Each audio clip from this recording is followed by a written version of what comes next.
एक गांव था, नाम था ढोलकपुर। बड़ा ही शांत और सुंदर गांव था। लोग हमेशा खुशी से झूमते थे क्योंकि उस गांव में रहता था महाराज रायस्टार, जो अपने गांव के लिए एक शेर था, जो कभी अपने लोगों के साथ गलत होने नहीं देता था। लेकिन उस गांव में छुपा था एक डरावना राज, एक राज जो सबके दिल में था पर जुबान पे नहीं।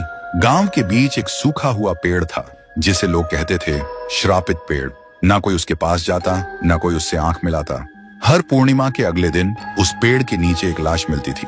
लोग कहते रात में कोई आता है और लाश छोड़ जाता है, लेकिन कभी किसी ने कुछ देखा नहीं, और देखता भी कैसे। जो देखता वो अगले दिन पेड़ के नीचे होता था। एक दिन रायस्टार ने ठान लिया, बस अब और नहीं, इस राज का अंत मैं ही करूंगा, क्योंकि ढोलकपुर का नाम मिट्टी में मिल रहा था। फिर एक पूर्णिमा की रात रायस्टार चुपके से जाकर पेड़ के पास बैठ गया। रात के 2 बजे एक आवाज आई, ठुंग ठुंग ठुंग ठुंग ठुंग ठुंग ठुंग ठुंग ठुंग सहूर। और फिर वो पेड़ भूत में बदल गया। वो भूत कुछ अजीब सा था, एक भयानक शैतानी हंसी वाला चेहरा, आंखें बड़ी बड़ी। वो पेड़ चल के एक घर के गेट को जोर जोर से खटखटाने लगता है। तभी एक आदमी डर के मारे आवाज सुन के बाहर निकलता है। वो भूत अपने लकड़ी जैसे हाथ से एक ऐसा थप्पड़ मारता कि उसकी सांस वहीं थम जाती है, और उसी जगह उस लाश को ले जाता है और वापस फिर से पेड़ बन जाता था। देखते ही रायस्टार का दिल कांप जाता है, पर वो कुछ बोलता नहीं।